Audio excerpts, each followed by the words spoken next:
fish. What happens when four of America's boldest anglers face off in a $1,000 cross-country fishing challenge while halfway across the world a falling coconut nearly knocks out a survivor on a deserted island and deep in the mountains, a handmade stone trap lures hundreds of fish? 3 challenges, 1 question. How far will survival take you? This is Catch and Cook Survival.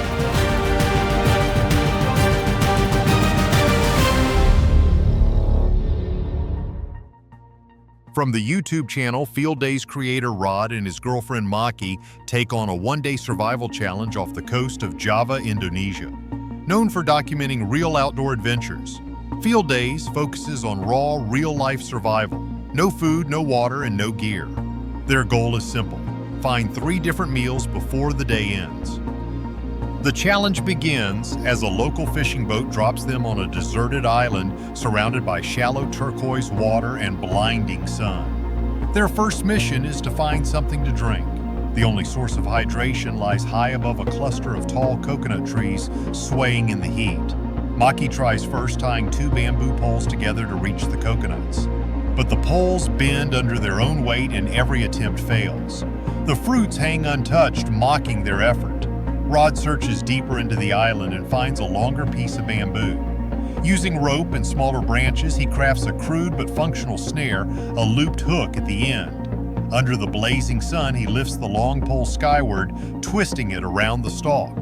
After several exhausting tries, a loud crack breaks the silence. A coconut falls, missing his head by barely 10 centimeters. It's a near disaster that turns into triumph. Ah!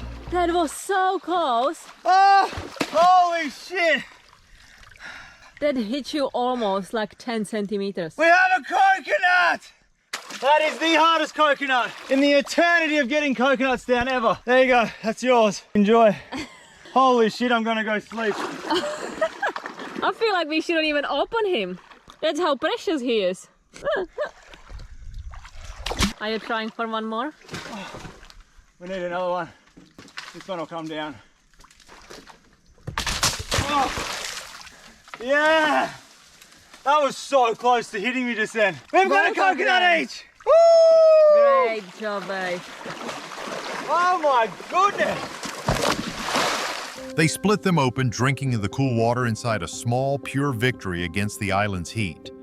Breakfast is over. We're not doing breakfast anymore, hey? Well, there is a coconut meat, so this I think is breakfast. That counts like a breakfast. Let's go find lunch. By midday, the temperature rises sharply. Moving to the shallows, Rod spots movement in the surf, a barracuda gliding through clear water. He casts his line. The hook catches, but only barely. The fight is quick tense. When the fish hits the sand, relief spreads across their faces. Look at that little cutie. Wait, if we get a couple of them, we are cooking them up. Well, let's keep it. You're gonna be starving if you're gonna let it go. All right. That is a beautiful hat.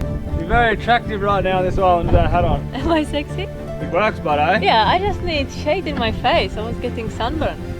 I reckon this will work. Oh, what is that? What is it? I don't know, it just come and absolutely, it's swimming towards me. It must be a barracuda, eh? That is beautiful, man. Gotta go up on the beach quick. We can't lose this fish. Oh no, it's just hooked in the lip. Ah, get him up, get him up, get him up. No! Joe, Oi! did you actually? I've got a hook in me back somewhere. Yes! There was no way I was letting that fish go, man. Have a look at that, beautiful little barracuda. That is gonna go straight on the fire right now. We've got this little fish here. All right, we've got 2 fish for the fire. That is gonna be beautiful. They clean the catch, light a small fire, and grill it over glowing coals. The scent of smoke and salt fills the air. It is so hot, look at her. She's coughing the heat. It's hot, hey? It's really hot. It's bloody beautiful out here, but really nice. Definitely, we are in need of another coconut mission, but I don't have the energy to do that right now. To offer that. That was psycho. Are you actually building a sun shelter?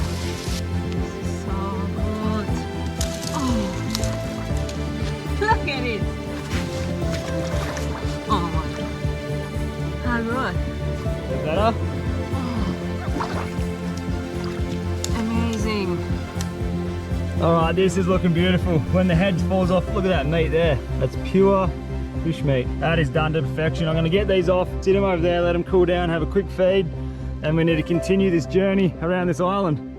Righto, you want the first bit? Me or you? I will try. Yeah. Just one. All right, let's go together. Yeah, cheers. Look at that. Massive white, juicy bits of fresh fish on an epic little island. Look at it. Yeah. Wow. It is, the meat is so beautiful and white. So that's that smaller fish we got. Here, tell me which one tastes better. As night approaches, they dive for spider conchs, roasting them on the same fire. Their final meal is simple but satisfying, a reminder that nature provides for those who adapt.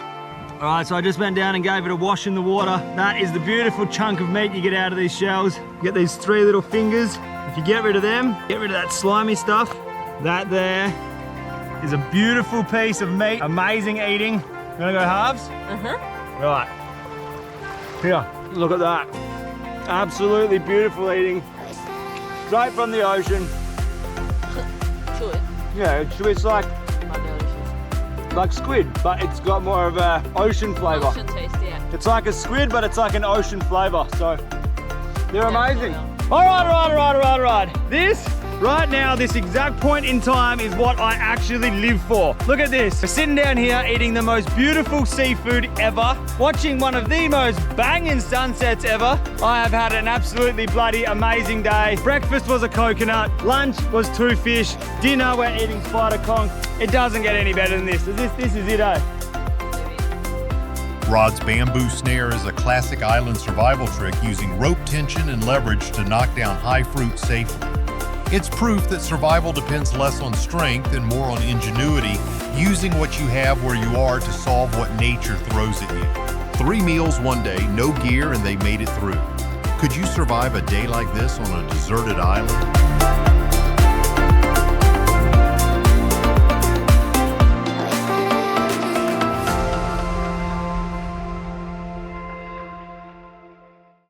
In this episode from Guggen Squad, one of America's biggest fishing channels, 2 teams set out on an ambitious challenge, a $1,000 cross-country fishing competition stretching from Michigan to New York. Their goal to catch as many species as possible before midnight. But with limited time, tight budgets, and unpredictable weather, this friendly rivalry is about to push everyone to their limits. The challenge begins with clear rules. 1 fish per species counts toward each team's total length. The biggest bass adds 10 bonus inches, and so does the largest fish overall. By the end of day 3, the team with the longest combined length wins. On one side, Ao and Norm travel east to New York. Almost immediately, half of their budget disappears into a rental, a sleek electric Tesla that drains both power and funds. Guided by fans, the Michigan team, Lake Fork Guy, and 1 Rod starts their day at Flat Rock Dam. The current is strong, but they managed to land their first large smallmouth bass, recommending crankbaits as the best lure for fast-moving water. They continue fishing into the evening, pulling in another heavy smallmouth before nightfall. Under dim light, they keep going, hooking a long northern pike and later a bullhead catfish, adding valuable inches to their score. Across the country, Ao and Norm begin their morning at Lake Erie, but their lines stay quiet. Hours pass without a single bite. Luck turns when they're invited to their cameraman's family home for dinner and a free night stay, a much-needed break before day 2. By the end of the first day, the Michigan team leads with 60.5 inches. The second day brings more momentum for Michigan. A massive 23-inch carp surfaces, followed by largemouths, smallmouths, gobies, and yellow perch, steadily expanding their species list. Dolphin on! It's gonna break the line. Dolphin on! This is a big one, bro! Dude, how do we do this? Watch out! Move! Get in the... Let's go! Yes. Whoa! That's a dolphin, baby! Let's go! Yes, sir! Oh my God. Look at that thing. Meanwhile, the New York team finds better luck near a small creek, landing a largemouth bass and several perch. Their new strategy stack up points through quantity. By mid-challenge, the New York team has climbed to 120 inches, targeting walleye, catfish, pike, and other high-value species. Ao and Norm push farther upriver, landing a 25-inch fish that lifts them to 52 inches total. All right, so that's 0. Where's that 20 come to on his tail? Do you see?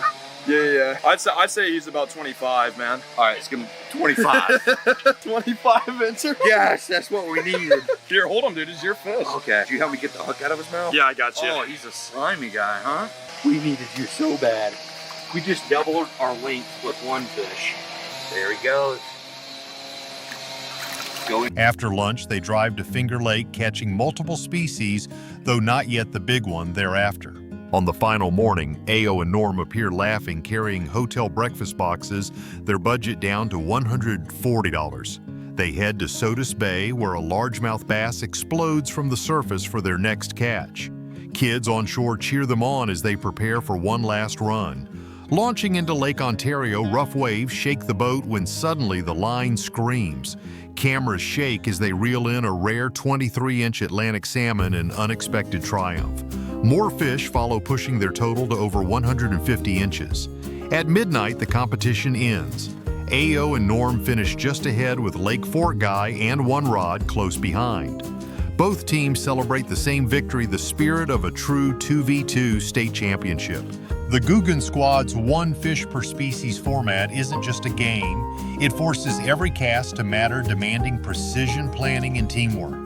Anglers must balance risk and reward, choosing between easy catches or chasing big bonuses that could decide the final inch. After 3 days across 2 states, both teams showed true Guggen spirit, skill, grit, and teamwork.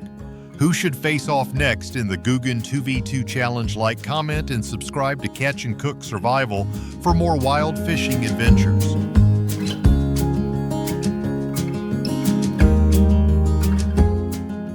From the YouTube channel Ramp, known for his primitive fishing and bushcraft builds, this video takes place in a quiet mountain stream surrounded by rocks and forest.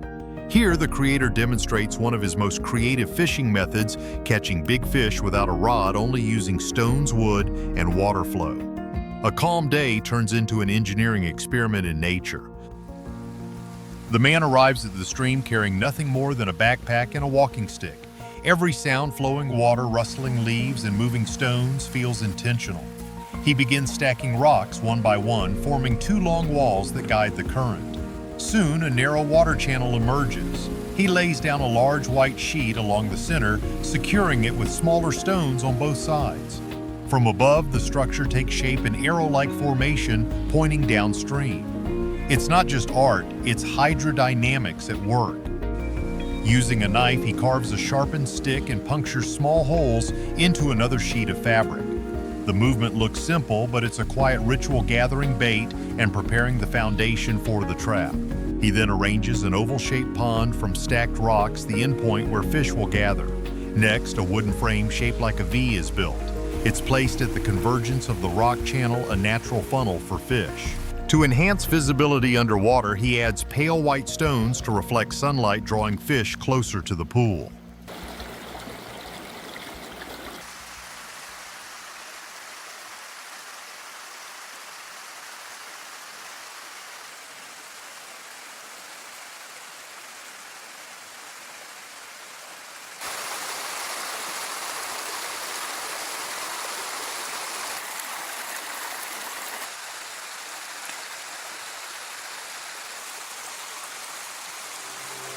Hours later, as daylight fades, the trap sits silently beneath running water.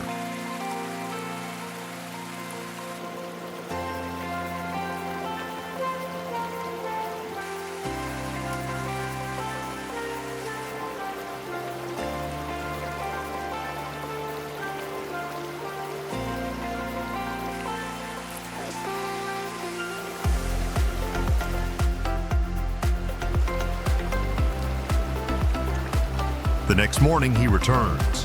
The small pond shimmers with movement, dozens of fish wriggling inside, trapped overnight. With steady hands, he scoops them out one bucket at a time. The catch piles up quickly, proof of both patience and understanding of nature's flow. This method works on hydrodynamic pressure. The V-shaped stone channel directs water and fish toward a single outlet where flow slows and fish become trapped.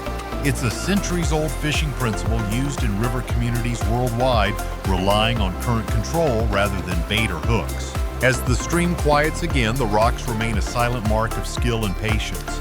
Could you build something this precise using only natural materials and water as your only tool? From the roaring rivers of Michigan to the silent shores of Java and the mountain streams of Rampi, every story shares the same heartbeat of survival, patience, and craft. Which challenge inspired you most, the competition, the island, or the trap in the wild? Share your thoughts below and stay tuned for the next Catch and Cook survival adventure.